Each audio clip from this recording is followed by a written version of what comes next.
Greetings, guest. Welcome to the patriarchy, where we explore cinema classics fueled by predictive Hollywood programming and unpack how our favorite characters in cinema got egg all over their faces. I am your commentator, Dom, and tonight we're unpacking Big Eyes. Up until now, we've been unpacking the fictional stories that Hollywood feeds us in the name of upholding patriarchy and all the messaging ingrained in the films of the past, which have an uncanny way of seeping into our psyche and formulating our view of relationships and what we should perceive to be quote-unquote normal. But today, we'll take a look at a film that's based on a true story. And that's the story of Margaret Keane as told in Tim Burton's Big Eyes. Artist Margaret Keane is played by Amy Adams alongside her thieving husband Walter Keane, played by Christoph Waltz. And this real-life story plays out in the 1950s and 60s and is essentially about a wife who allowed her husband to take all the credit and fame for her hard work, that is, her art. Margaret first met Walter at an art fair in 1955. She also married Walter that same year. Now, this is a fast-moving relationship, which is a major red flag and often tied to signs that someone may have NPD if they're moving a relationship along this quickly. But I have to point out that Margaret was a single mother and a divorcee when she first met Walter. And we also have to note that in 1955, this was a rare circumstance for a woman to be in. So maybe she married him so quickly because she needed that stability for her and her daughter. That's just my assumption. So she legally attaches herself to this man quick. And Walter was a realtor at the time and actually implies that he does well for himself, but leads Margaret and everyone else to believe that he is a creative and an artist, a painter like herself. But it's uncovered later in the storyline that these Parisian landscape, cityscape, boulevard art scenes that Walter was peddling in his early career, and when he first met Margaret at the art fair, were not his work. He actually doesn't know how to paint or draw at all. So once they were wed, to make some extra cash, Walter starts selling Margaret's Big Eyes paintings in a small club in San Francisco. Now, Margaret knew that he was selling her paintings, but what she didn't know is that he was passing her works off as his own. And the way Margaret found out that her husband Walter was taking credit for her work, according to a Guardian interview, is that someone walked up to her in the club one night and asked if she painted too. Do you paint too?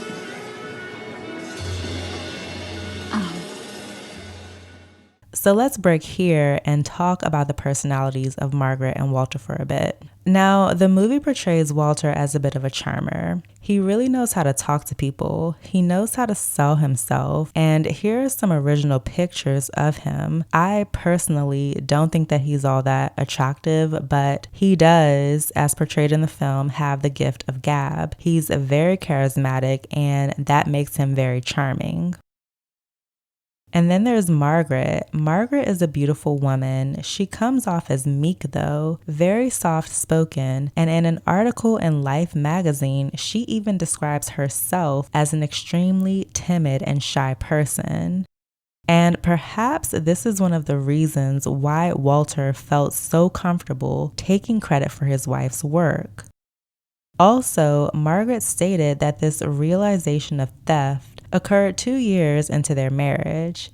Now, that's not a long time, and I would have left if I knew my spouse was capable of that level of dishonesty, but she stays and goes along with this ruse because they quote unquote need the money. And quite frankly, back then, women also needed a husband. So in the film, she does confront Walter about this, about lying about the Big Eyes paintings. But the act of confronting is kind of pointless if you continue to let the person proceed with the actions that you're confronting them about.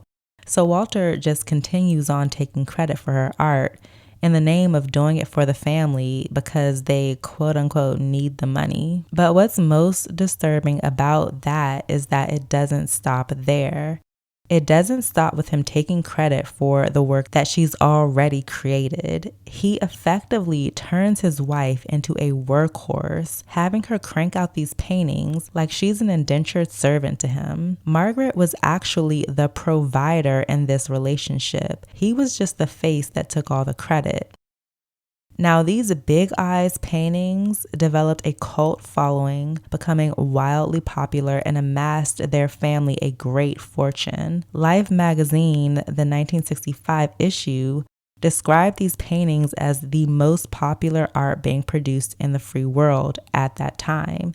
And Margaret was the machine behind it. Off her back, Walter becomes this super popular Hollywood hobnob, rubbing elbows with celebrities and dignitaries while his wife shrinks herself and is trapped inside their mansion, cranking out these paintings for him. She effectively is held prisoner in her own home, captured in this lie, supporting her grandiose husband's fantasy that he is the artistic genius. So obviously this weighs on Margaret. And she eventually grows a backbone and just wants to live in her truth, no longer live a lie, and get credit for what's rightfully her creation. And guess what Walter does? What most narcissistic men do when you threaten to expose their reality. He threatens her many times. He threatens to have her if she ever told anybody. He threatens to burn the house down with her in it if she tried to leave him. This man was so incredibly abusive mentally and emotionally. He even physically kicked their family dog once, forcing Margaret to give the dog away so that he didn't continue to abuse the family pet. Margaret eventually flees with her daughter to Hawaii. But after she left him, the man was so crazed about upholding this fantasy that he tracked her down and had her to continue to paint in secret for him for 5 years because he was extorting her. She finally divorces Walter after a 10-year marriage in 1965, and then a year later sues him for slander, where the infamous court paint-off happens.